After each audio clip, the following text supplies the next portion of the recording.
I'm Chris McMaster. I'm the head of the Department of Pharmacology at Dalhousie University, and I'm a principal investigator on a Genome Canada funded project entitled IGNITE that's looking to discover genes that, when mutated, cause inherited forms of rare diseases, and then move forward to try and find therapies that could actually be used to treat these rare diseases, on top of looking at social aspects of working with genomes and genomics, including returning research results to patients and other aspects of social policy. It's my pleasure today to introduce DanGaston. He is a postdoctoral fellow working on the IGNITE project. He is the lead bioinformatician for this project. Probably, a decade ago it took a decade and $3 billion to sequence a human genome. We can now do it in about a week for $5,000, sequence an exome for about $1,000. So there's a huge number of A's, T's, G's, and C's out there now that we now need to make sense of. And of course, bioinformatics is really the way that allows us to do that in the context of IGNITE.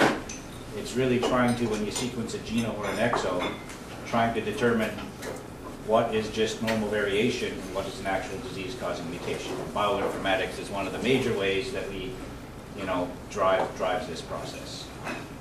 And Dan's going to explain that to us. I'd also like to thank, of course, everybody for attending, Genome Atlantic for helping organize this, especially Sue Cleland, who's run out of the room, IGNITE itself, and the Maritime Human Genetics Research Group as well that help facilitate these monthly meetings that we're having now, which is great. It's nice to see that the room's full. I think food helps, so we'll continue to do that. And Dan, take it away. Oh, wait, Dan, I'm going to tell you what Dan. Dan wanted me to make sure he's a real biologist. He did a double honors in biology and chemistry. I took a year to move to Ontario, where he was trained in bioinformatics, before coming back to Dalhousie University, where he completed a PhD with Andrew Rogers, who is the Canada Research Chair in bioinformatics and prokaryotic genomes. Dan is now applying his bioinformatics expertise to eukaryotic genomes, especially humans, and we're very pleased to have him as part of the IGNITE team. He's the lead bioinformatician on the team. Thanks, Chris. And he works with Karen Bernard, who's the supervisor for this end of the project. Thanks, Chris. And thanks everybody for being here today, and especially to Sarah and Joanne for inviting me to speak today. So I did also have a quick slide up about IGNITE, make sure to get that in there. Chris already covered this, but it's sort of this gene discovery portion of the IGNITE project that's most relevant to my talk today in terms of bioinformatics. While bioinformatics does come into sort of other downstream analyses, sort of its most prevalent role is in the gene discovery phase. So what I want to talk about today is a little bit of an introduction to the role of bioinformatics in disease genomics, as well as next generation sequencing, which of course is why we need bioinformatics today in this kind of research. As well as talking a little bit about some of the differences between genomics research in a research setting versus a clinical setting, and what's now become almost a cliched phrase, what we call the data deluge. So genomics experiments generate massive amounts of data, which is why we need bioinformatics to handle and interpret and make sense of this data. And so what are those solutions? And then I want to talk a little bit about a couple of case studies from IGNITE and its predecessor project, AMGGI, where we apply some of the techniques I'm developing, and finally wrap up. So here I've outlined sort of the 5 key areas where bioinformatics plays a role in disease genomics research today. But it's really these bottom 3 that myself and other bioinformaticians find the most interesting. So the first 2, which is mostly about handling computers and building infrastructure, that's really more IT, and whenever possible we like to get IT professionals to do that because it's kind of boring. But where we are involved heavily is experimental design and analysis. So why I bring up experimental design is, of course, it's your bioinformatician or statisticians, statistical geneticists, that will do a lot of the downstream analysis of data when you generate it. So it's absolutely crucial that those people are involved in planning experiments. These are the people that know what sort of techniques you're going to use to analyze the data, what they can tell you, and most importantly, what the limitations and requirements of those types of analyses are. So it's important to have those people involved early so you don't waste money designing an experiment that won't give you the answer you want.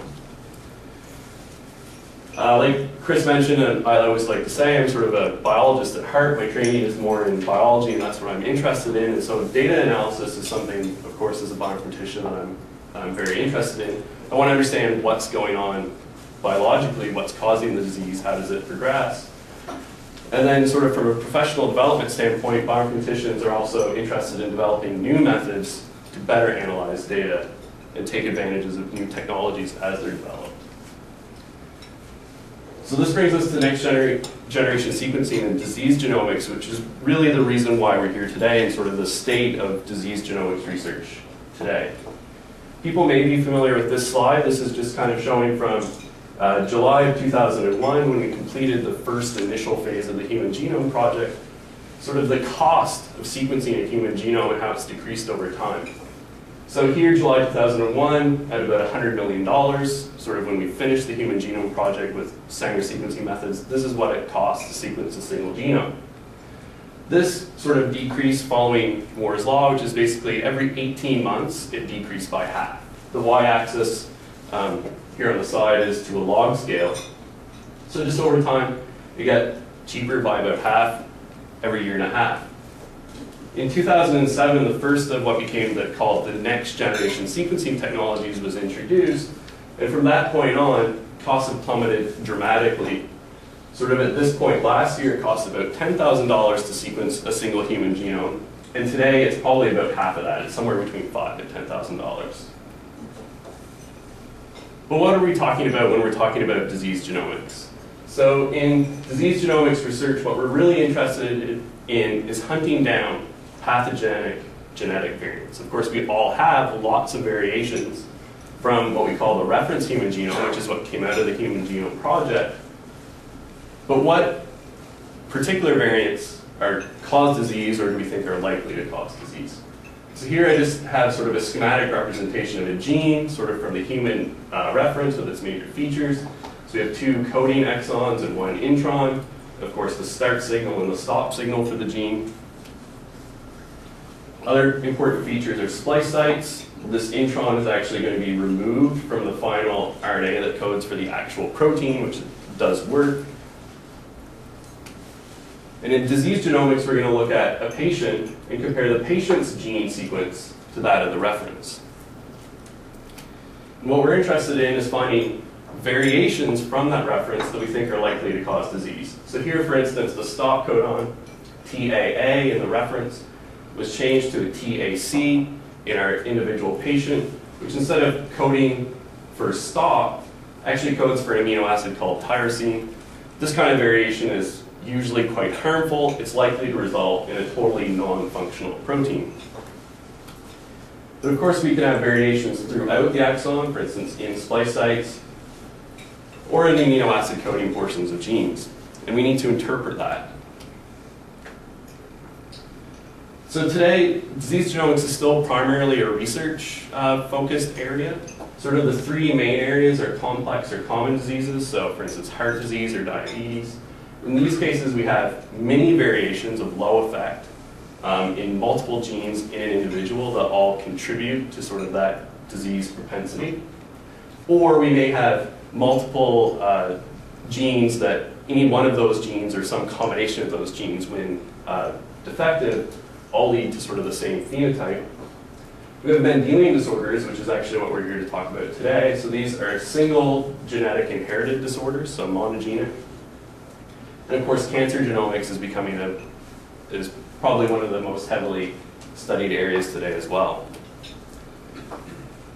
But we are starting to gain traction in terms of clinical genomics. So in cancer genomics, which I'm not going to talk about today at all, subtype identification of different cancers, as well as predicting outcomes, so whether a cancer is likely to respond to a particular treatment or not respond. But in particular, Mendelian disorders. So clinical genomics is starting to be used now in Mendelian disorders in order to get earlier diagnosis of patients. And in some cases, it may in fact be more cost-effective than traditional diagnostic techniques. To exemplify that, there was a recent paper that came out last month in Science Translational Medicine from the Children's Mercy Hospital in Kansas City, Missouri, from their NICU unit, where they've now actually implemented a whole genome sequencing pipeline, 50 hours, in order to diagnose genetic diseases. This is driven by the fact that more than 20% of infant deaths in the US are caused by an underlying genetic disease. And in many cases, serial sequencing of candidate genes, which is the traditional technique, may in fact be too slow. If we have a patient who presents with a particular pathology, there may be several different diseases that all cause that pathology. There may also be 10, 20, 30 genes that, when defective, can all lead to that. So if we talk about sequencing each of these genes individually in sequence, this may take too much time, and if we have to sequence 10 of them, it may cost more than the $5,000 that it costs to sequence the whole genome. So what they've set up is a 50-hour differential diagnosis. Basically, new next-gen sequencing methods is the majority of the time spent doing the actual sequencing. And then they've set up an automated bioinformatics pipeline that basically goes from here is our genome to here's the set of genes we think likely to cause this particular disease in under 20 hours. And they've compared this with sort of traditional techniques, which may take 19 days or more, even using sequencing methods. And they tested this on 7 infants, 2 of whom previously diagnosed and 5 who weren't. Some caveats: their bioinformatics automatic pipeline in less than 20 hours sounds very impressive, but it does have limitations, and it's not currently available outside of their own hospital. One of these limitations is it requires a thorough clinical phenotyping using what we call a controlled vocabulary. So the doctors in this NICU unit, when they're describing a particular disease, they basically go to a program where they have drop-down menus of the symptoms or the phenotype, and it's absolutely controlled, and that's crucial for the later analysis. But importantly, this also generates a huge amount of data if we're talking about sequencing every single patient who comes through this unit, sequencing their entire genome. And it's this that we call the data deluge. So from their study, these are sort of average values of what we see in individual genomes averaged over these 7 patients. So each patient had on average 4 million genetic variants from the human reference, which of course this is a huge amount. If we're talking about disease genomics, this is literally looking for a needle in a haystack. They found that about 2 million of these were associated with protein coding genes. This number to me seems a little high. Part of the caveat for this is we're not entirely sure what they mean by associated with a disease-causing gene, how close it needs to be, for instance. But even then, we're still going down by half, but it's still a really large haystack. They determined that about 10,000 of these, because of the specific type of variation and how they thought it would affect the final protein, were likely or possibly could cause disease. And then they found about 1,500 of these are rare. So if we're talking about rare genetic diseases, these should be all variants that we don't see very often in the general population. But even when we get down to this 1,500 level, again, we're still trying to sort through this to identify one or fewer genes, or sorry, not one or fewer, 10 or fewer genes that we can realistically test and analyze in a much shorter amount of time. Okay, so how are some ways that we can survive this amount of data? The first is a technical way called exome sequencing. So the exome is just a portmanteau of the word exon and genome. So it describes the portion of our genome that actually codes for protein. And this is only about 1.5 to 2% of the total genome that actually codes for a protein. But it's estimated that more than 85% of monogenic diseases are due to variants that actually affect proteins. And it's actually much cheaper. So we're only looking, as Chris said in the introduction, at about $1,000 to sequence an exome compared to $5,000 to $10,000 for a whole genome. But again, there's some caveats with this. So obviously when we're sequencing the exome, we're not getting information from parts of the genome that don't code for protein. And of course, these may still be important in the particular disease we're looking at. And so it doesn't allow us to see these non-coding variants as well as larger genomic problems, so large chromosomal rearrangements or deletions of whole or parts of chromosomes, we can't normally see in this exome data and analyze.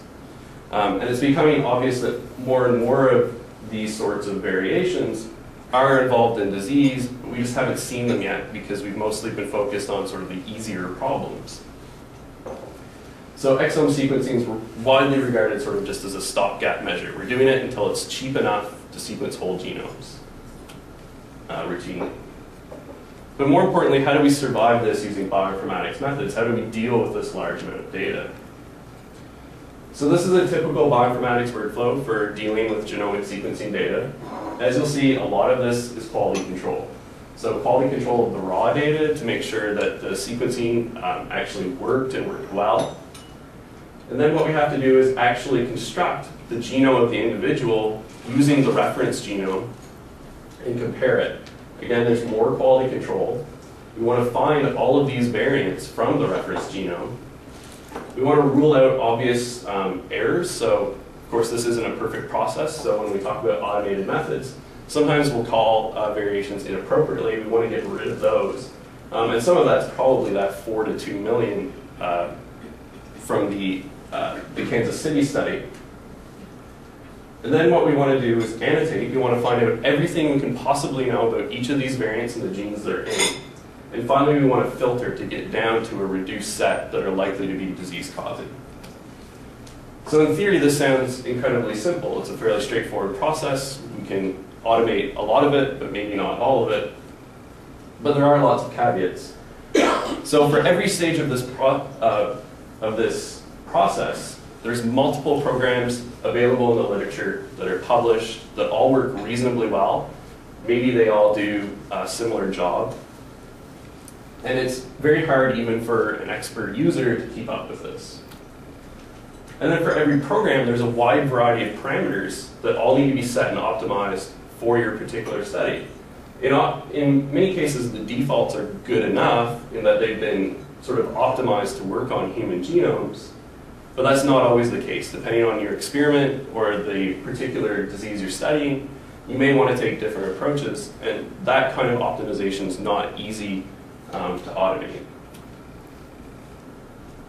And we still don't actually really understand what the best combination of these programs and various options are. The protocols are changing rapidly because new technology is being introduced so rapidly. And if we went to 5 or 10 different genome setters and asked how they approach this problem, they'd all have a slightly different workflow. They use slightly different programs. They use slightly different parameters. I've worked closely with both Genome Quebec, their sequencing center, and also sequencing in Vancouver. And even those two groups in Canada who work on similar projects use very different methods, and their sort of workflow are very different from one another. One isn't necessarily better than the other, but they will perform differently, and it's important to understand how that works. So if we go back to this workflow, it's this annotation and filtering that I sort of want to focus on, because this is how we deal with the amount of data. A lot of the differences up here will affect some of the variants that we see and their quality, but in terms of really narrowing down to disease-causing genes, it's these last two steps that are the most critical. So how do we annotate variants? So there's a Dwight Eisenhower quote that I really like for this problem. We're dealing with a massive amount of data, and we don't know what to do with it, and it's a hard problem. Paradoxically, if a problem can't be solved, make it bigger. So in this case, we want to add more data, not less. So that's where annotations come in. So what do I talk about, or what do I mean when I'm talking about annotations? So annotations are what's going to help us drill down from this 4 million variants to 1,500 and ultimately down to 10 or 5 or maybe 1. So what do we know about a particular protein coding gene? If we see a variant in a gene, we want to know, what does the gene do? What molecular pathways is it involved in?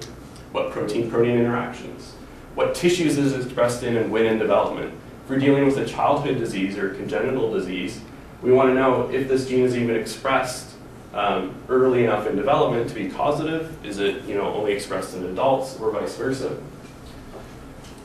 When we're looking at individual variants, we want to know, has this variant been seen before? There's lots of genome sequencing projects going on all around the world.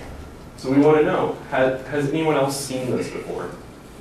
If so, what populations is it in? So for instance, was it seen in a European population, an Asian population?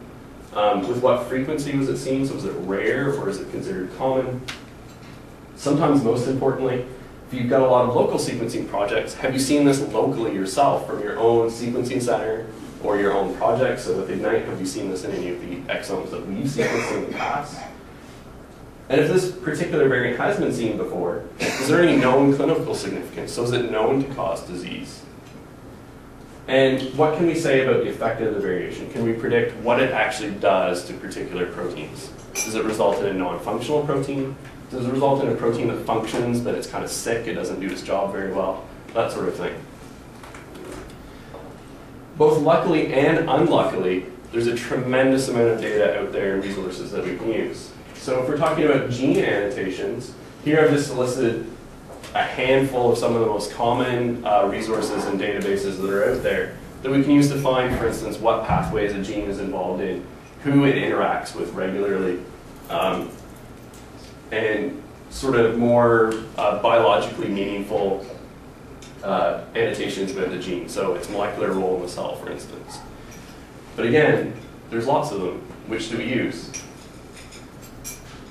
This is also true about annotations about particular variants. Some of you may be familiar with some of these, so the Online Mendelian Inheritance in Man database, for instance, which is a database for all sort of inherited genetic diseases and what we know about them. There's the 1,000 Genomes Project, which is doing large-scale genomic sequencing across the world in different populations, trying to get an idea of sort of what's the background level of variation that we normally see. DBSNP through the NCBI, which catalogs some of these variations, and others.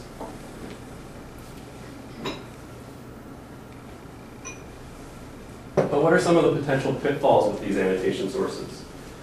Well, these databases often overlap. They often agree with one another, but not always. So for instance, in one pathway database, a gene may be annotated as being in a particular pathway. In another database, it might not be annotated as being in that pathway. And how do we deal with that disagreement? Importantly, what's the source of the information? Is this information coming from large-scale bioinformatics analyses or genome sequencing projects with little sort of experimental validation, or are they predicted?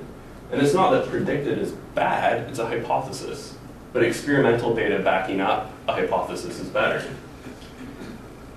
All too often, we can actually run into incorrect information as well. So this is true even of some of our favorite databases. So OMIM, again, the Mendelian Inheritance in Man. It's well known that there's many cases in there where particular genetic mutations are described as causing a disease, and we now know that's not actually true. But it's still in there, it hasn't necessarily been fixed. Or it's been fixed, but not in a way that computers can understand. I, as a human reading the page, can maybe see that correction. But to a computer, the information is still there, and it now doesn't know that that's not true. And there's also differences between, like I said, large-scale unvalidated versus manually curated databases. DBSNP, up until fairly recently, was fairly robust, and we knew that if something was in DBSNP, it was a benign polymorphism that we saw in populations. But now, a lot of data for 1,000 genomes is getting replicated in DBSNP, and the level of validation there is a lot less. So some of those are actually just machine artifacts. They're not real variation, but we're sort of putting them in these databases as if they are. ClinVar is actually one way we're trying to handle that, which is a manually curated subset of DBSNP. So it's not that DBSNP is useless, it's still useful, but you have to be cognizant of its limitations when you're dealing with it. Okay, so bioinformatically, how do we analyze these genomic variants? How do we combine these data sources? How do we filter them? This is sort of a schematic representation of my approach with Ignite that we're developing for combining multiple sources of information with exome sequencing projects in order to prioritize and filter variants.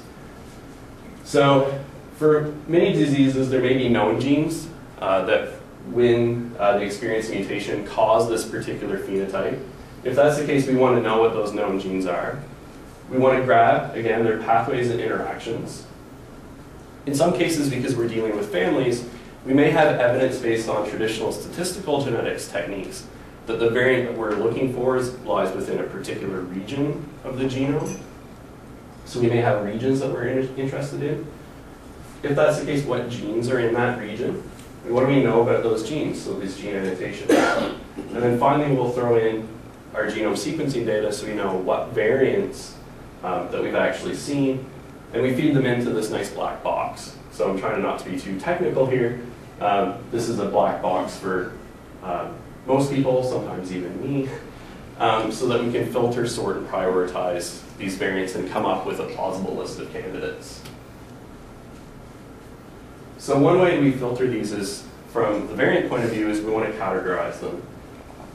So here, if we start with this initial 4 million variants, we want to easily see, okay, are these variants associated with genes or not? So are they in exons or introns? Or are they intergenic? If they're intergenic, most likely they're not going to cause a disease. They're going to be benign, or they may have no phenotypic effect at all. But if they do, we're still not very good at understanding how that works. So for instance, this may be in a transcription factor binding site. We don't know that. So maybe it affects gene expression, but we're not yet there at being able to understand these very well. If it's in an intron, again, most sites in an intron also will not affect the final protein, so they're not likely to cause disease unless they're in splicing sites, which then, again, may affect the final structure of the protein. But what we're really interested in is these exonic mutations, so these are most likely to affect the protein. Again, some of them may be in splice sites.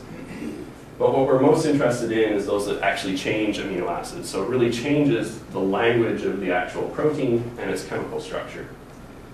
Some of these are going to be benign. So if we look in databases, we know that these are frequent polymorphisms in the population, and we can rule them out. Or there's subtle minor amino acid changes that don't really change the chemistry of the protein very much.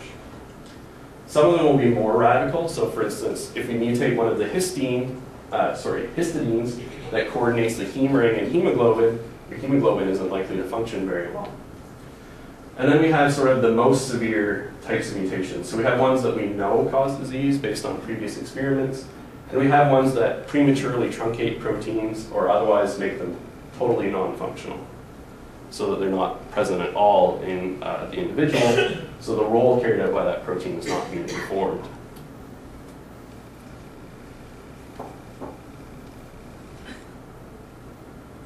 And then following up on that, as well as categorizing them, we want to filter them based on their prevalence. So do we see them in any of these databases where we know now that they're common, and how often? So particularly locally. So one thing is, it's always important to be aware of the population you're dealing with when you're comparing these variants. Comparing them incorrectly to an incorrect background leads to incorrect assumptions. So if you're dealing with a variant that in your population may be rare, and in another population it may be common, it doesn't mean that in your particular population, so for instance, local maritime population or Acadian families who we frequently work on projects with, it may still cause the disease even if it's common in another population. And so these well-sampled local populations are always our best reference. And we want to strike a balance between hard filtering out variants based on these criteria to identify those with the largest potential effects, but we don't want to totally ignore everything else. We still want to see them. So we're constantly striving, walking this tightrope to be able to see both. And it's also important to keep in mind that some genes, based on our annotations, we can look at the function of these genes, acquire really deleterious mutations all the time. We don't want to prioritize these genes inappropriately. So for instance, olfactory receptors that affect your sense of smell are commonly lost and vary from person to person. Sort of one of the common examples of this is whether you can smell a particular metabolite from digesting asparagus or not. Obviously this affects some people, it doesn't affect others. It may affect your home life if you like asparagus. Okay, so if we apply this to some real data. So in this case, I'm going to talk about two particular genetic diseases, Charcot-Marie-Tooth and cutis laxa, that were previously solved using traditional gene prioritization and sequencing methods by Ignite's predecessor project, AMGGI. So again, we're going back to this schematic representation where we're combining gene annotations, pathway information, and mapping data so we can narrow in our search to a particular region of the genome. But in this case, we didn't do any exome sequencing, so we're sort of ignoring that portion. In the case of Charcot-Marie Tooth, we had sort of identified this region on chromosome 9 that was likely to harbor the disease-causing gene. And in Cutis laxa, a smaller region on near the end of chromosome 17.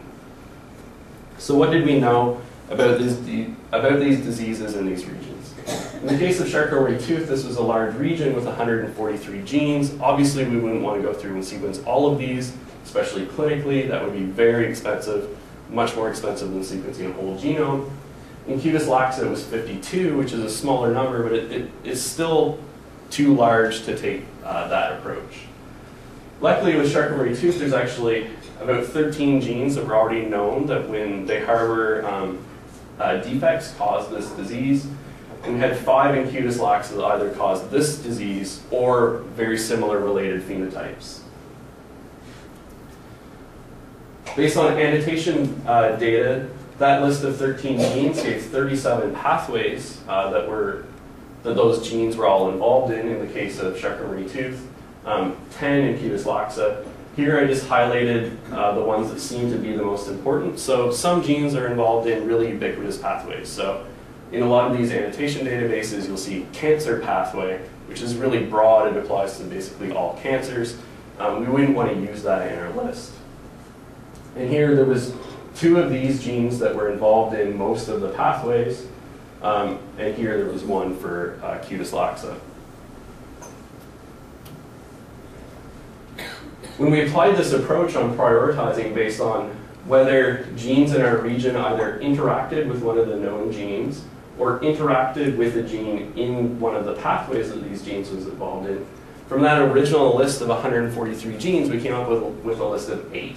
So these 8 genes either were in one of the pathways, the same pathway, or multiple pathways, or interacted with some of the genes known to cause this disease. LRSAM1, this was the actual causative gene that was discovered, was one of the sort of this 8, but probably looking at this in the top 2 genes that were prioritized using this relatively simple technique. In Cutis laxa, even though we were looking at a much smaller set of genes initially, we prioritized down to 10, which isn't quite as good as with Charcot-Marie Tooth, but that's because there were fewer genes that were known to cause this phenotype. And some of these pathways were also fairly ubiquitous. But again, PYCR1, which is the gene that was ultimately discovered to cause this particular subtype of Cutis laxa, was prioritized successfully into this list of 10 genes. When we're dealing with 10 genes, this is much more amenable to sort of traditional sequencing approaches. But based on the number of pathways and the actual type of pathways that PYCR1 was in, we probably would have put this to the top of our list. And as it turns out, it's sort of this arginine-proline pathway that's very important in metabolism in general. Okay, so where are we going from here? So bioinformatics is involved sort of at every stage of genomics research. Standards and best practices do exist, but this field is rapidly evolving as new methods are developed. We are progressing towards more automated techniques that can be more broadly applicable so that we can get this into the clinic, but we're not quite there yet. It's absolutely crucial to properly annotate our variants so that we can filter it and get down to smaller lists. And we're always striking a balance between sort of false positives and false negatives. So we don't want to say that a variant causes a disease when it doesn't, but we also don't want to filter too much so that we miss actual disease-causing variants. And sort of where are we headed? Well, we're headed to actually acquiring more data. Sort of paradoxically, we want to include more, so gene expression data. But there's also many more new and emerging technologies that also need to be folded into this approach that currently aren't. And I don't really want to talk about these, except it's more sequencing, it's more techniques that give us more specific answers to different questions. And I just want to thank everybody for coming. Particularly, I want to thank the whole Ignite team in the Karen Bedard lab, Sarah and Joanne for inviting me to speak today, Genome Atlantic for hosting, and of course Genome Canada and the Ignite project. Thank you.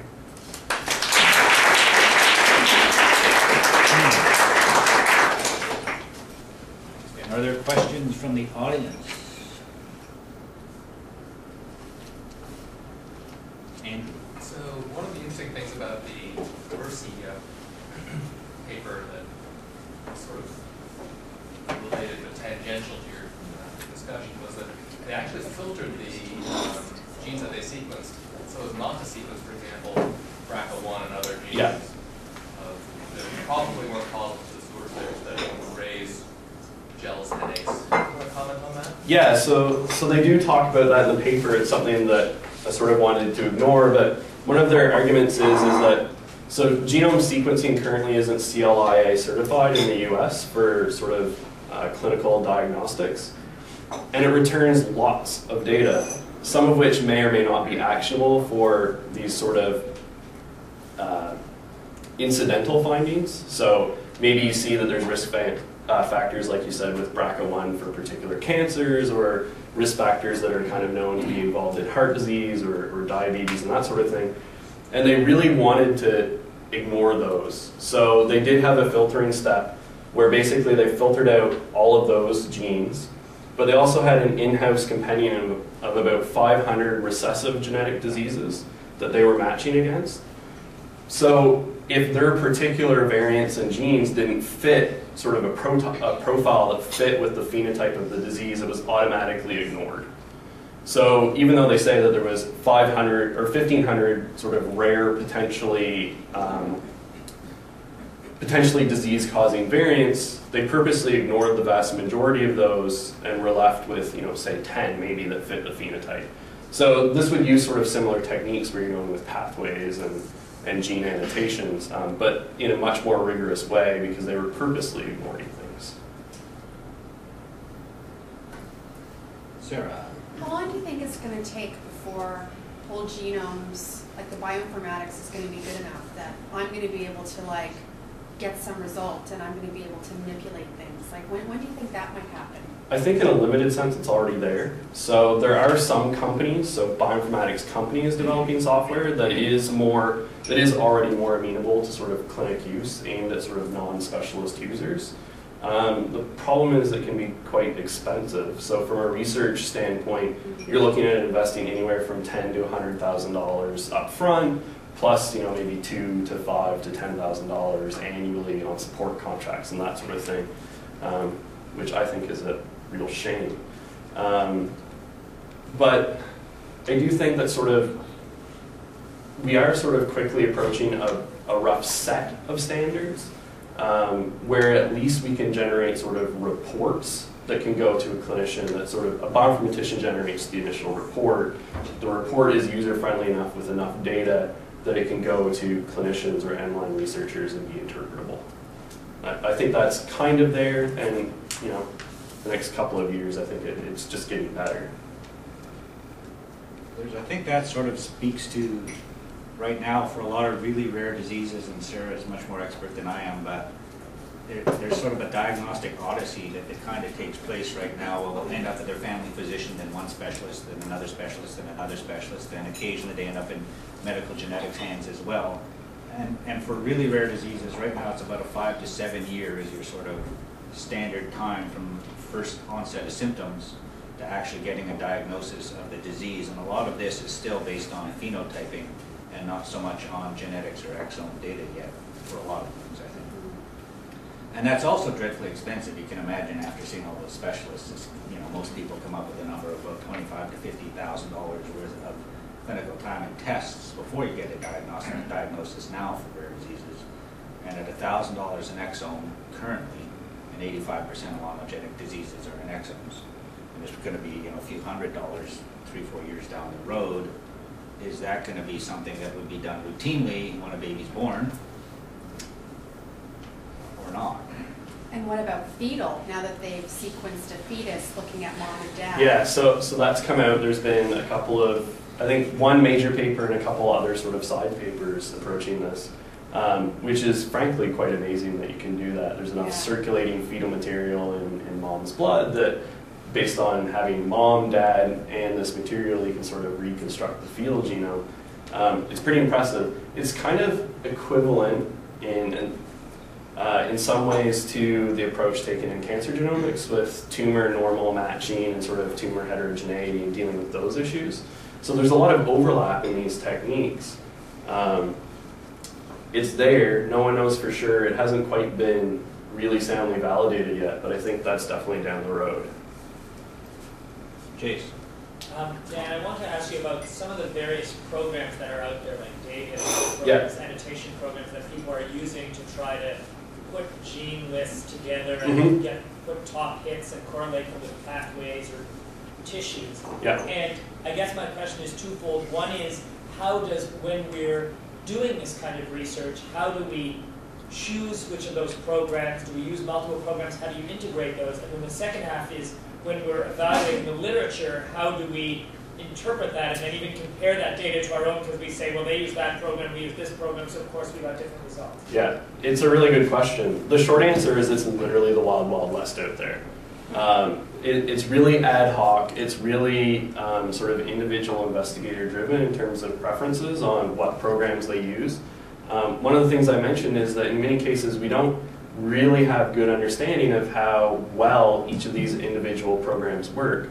The way they're often benchmarked isn't necessarily useful. So the mapping programs for sort of reconstructing the genome, in many cases people benchmark these, oh well, this runs twice as fast as this competitor's program on this computer and it uses less memory, blah, blah, blah, blah, blah, blah, which for me is somewhat useful, but it doesn't get at, but does it do a better job? Right? Is the final outcome better?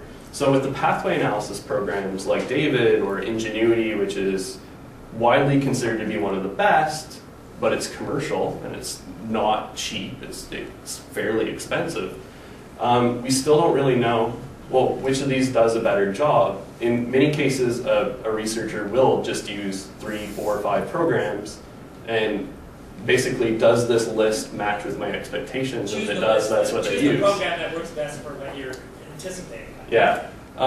My approach has always been integrative, so in everything I do, I like to use 3 or 4 programs, sort of take the union of all of those, and then look at that and sort of also give weight. So if 3 different programs all say that this gene is in this pathway and it is enriched, that's much better evidence than if one program does. And so I think that's the approach we need to take. Unfortunately, it's not easy for most researchers to really do that very easily and in a high throughput fashion. Conrad. So related to that, I wanted to ask you, there's the 2 or 5% of the genome that's not well covered, as I understand, by any of the programs. Yeah. Can you talk about strategies that people might be thinking about in tackling those areas? Yeah, so speaking with a lot of people recently in sort of travels I've done in different genome centers, I do think that sort of the approach for those problematic areas, so this is particularly like centromeres, telomeres, highly repetitive regions, that's sort of what you're getting at. Yeah, is to do what's called de novo assembly, so that's sort of how we did the original human genome. We get all this data and we sort of try and stitch it together sort of without using our knowledge of the existing genome to see if we can do a better job. But there's also technologies coming down the pipe that are sort of almost available right now. Some of them are available that will also help this. So these are what's called single molecule sequencing. So Pacific Biosciences is one that's out now, but it does have a high error rate. Oxford Nanopore is one that's set to be released in the very near future, where, it can sequence 40 kilobase fragments routinely. So one of the sort of problems with these regions is they're repetitive, but they're only repetitive if we're looking at them from the perspective of short amounts of data. Where if we can sequence 40 kb, it will span perhaps that whole region. So when we start getting lots of data from these technologies, I think it's really going to clean up a lot of that data. Yeah, it is impressive how technology has really driven the field. As we stated in the beginning, the first genome was a decade and about $3 billion. And now it's a genome for $5,000 in a week or 2. Yeah. We had a consensus genome 10 years ago from 10 individuals, and now I can go out as a project and sequence 10 people, right? And it's just getting better all the time, I guess. The problem with a lot of the high throughput sequencing now is the short reads, which you get tons of that you can overlap. But if you can combine that with really long reads, then you'll really get a very good feel of where things stand, I think.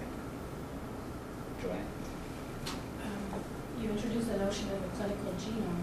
Mm-hmm. And I find that, compared to when I started looking for genes, we were chasing big families where some people were unaffected, presumably unaffected, but would be discovered to be carriers and silent carriers. And that obviously had implications when you recruited people to hunt for genes in these large family settings. But now that we have these technologies that allow us to sequence only affected individuals, when does it stop being research? Because, like anything, at some point, the cost is going to get to the point where it's going to be cheaper to get that than an MRI. Yeah. It's a diagnostic test in this particular setting because the person has a particular condition. And if we have technologies that enable us to find new genes, yes, but in the context of what's already known about a particular disease, a lot of what we do in medicine is interpretive. And so when do we start going from, where do we go, where's that line between research and clinic? And that's probably more of a question for Conrad as well. I find that getting blurrier and blurrier. Yeah. So even this Mercy's Children Hospital study, they're doing this like routinely. They're setting up. They want to do this to every NICU patient that looks like they have a genetic disease. But they're quick to note in the paper it's actually still classified as a research activity, not clinical diagnostics. Most of that, I understand it, is mostly legal. So the certification. They're asymptomatic babies. We're dealing with people and we're recruiting them. Well, these are symptomatic NICU patients. So I mean, there's they show some of the diseases. These are obvious ones that present sort of right at birth that they're going to do. Yeah, I don't think they're necessarily doing it in every. So it's just the ones admitted to the NICU who there's some suspicion that it's a genetic disease. Yeah, exactly. And that's where this phenotyping is really important. Literally, the clinician goes in while they're taking the sample and spends a couple of hours doing really strict phenotyping of that particular case. And that's something that's hard. It's hard to do. Every doctor describes things in somewhat slightly different ways. From a computer perspective, that's hard to interpret. So I think the clinical phenotyping has to get, really well done when you're going to combine it with genomics to actually come up with a diagnosis using these kinds of technologies. Yeah, there's some people working on this. I know through Forge, there's some people in Toronto who are working on sort of developing these, what they call ontologies or controlled vocabularies for phenotyping that are relational and hierarchical. So you have sort of nested hierarchies of terms. And from a computer analytics standpoint, this is absolutely what you need to do that, to be able to do phenotyping and link it with genomics. Dan, you said that it was sort of the Wild West out there. Yeah. I'm trying to get a sense of what pieces need to come into place to make it a little bit more uniform. Do you think that's going to be driven by industry or healthcare or government? What do you think is going to sort of lead the charge? Probably nobody. I think from part of it, sort of on the clinical side, it's going to be more probably a combination of government policy and industry, because they're going to specify that in the province of Nova Scotia, if we're doing clinical genotyping, this is sort of the approved protocol. So Illumina right now is the most popular, widespread, high throughput sequencing technology. They're working right now on having a CLIA-approved sequencing protocol for offering clinical grade genomics. But that's going to be clinical grade genomics, mostly of the raw data, but also approving their own sort of in-house bioinformatics pipeline for going from raw data to the genome and having that approved as well. It's my understanding that's pretty close. So I think in that sense, it's definitely industry that's pushing it. They want to be in this. Obviously, Illumina wants to be offering clinical diagnostics, and then government policy.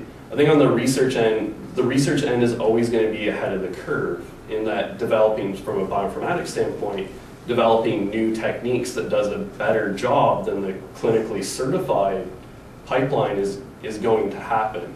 But it's going to be what the lag is in getting those techniques sort of approved. Unfortunately, I think it will, a lot of it's going to be led by industry because it will be who has the money to develop robust techniques that are, we've got developers who will work on this, maintain it, for 10, 20 years.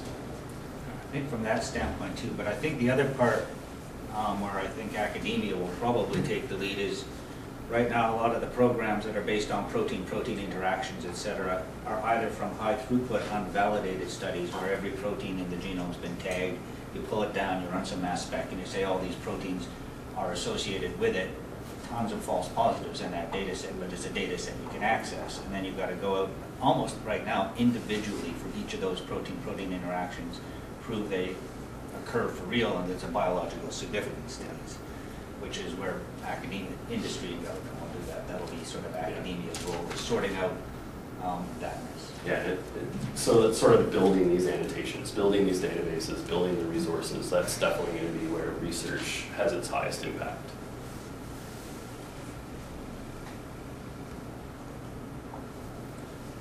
Want to talk about detection of structural variations? Yeah, so exome sequencing, we can't really do it. You can to an extent, but because we're only sequencing sort of isolated individual portions, sort of targeted of the genome and not the whole thing, we can't see these structural variants. Genome sequencing does this, but we then also have to get away from sort of the mapping approaches, which are the quickest, easiest way of figuring out sort of what our patient's genome looks like. And we have to do at least some level of this de novo reassembly, which takes more time, it's a lot more effort, takes more computational resources. I think in general we're finding more and more that structural variants are sort of the next untapped region of Mendelian disorders. So that 85% figure, I think it's inflated. I think it's less than that. It's still going to be high, but it is inflated by the fact that up until now it's sort of been, quote unquote, the low-hanging fruit that's been picked off in lots of ways, right? It's been the easier to solve cases, or the things that have had lots of money thrown at them that have been solved. And we're now getting into this subset of really difficult Mendelian diseases that, in our case, they look like they should be easy to solve, but they're not. And it's probably because they are structural variants. And it's hard to say how we're going to get at that. There's lots of different techniques for studying it. And it's really going to be figuring out how to sort of properly mesh all these technologies together in sort of one workflow when you don't know what you're looking for. All right, it's 1 o'clock. I'd like to thank everybody for coming. I'd like to thank Dan. This is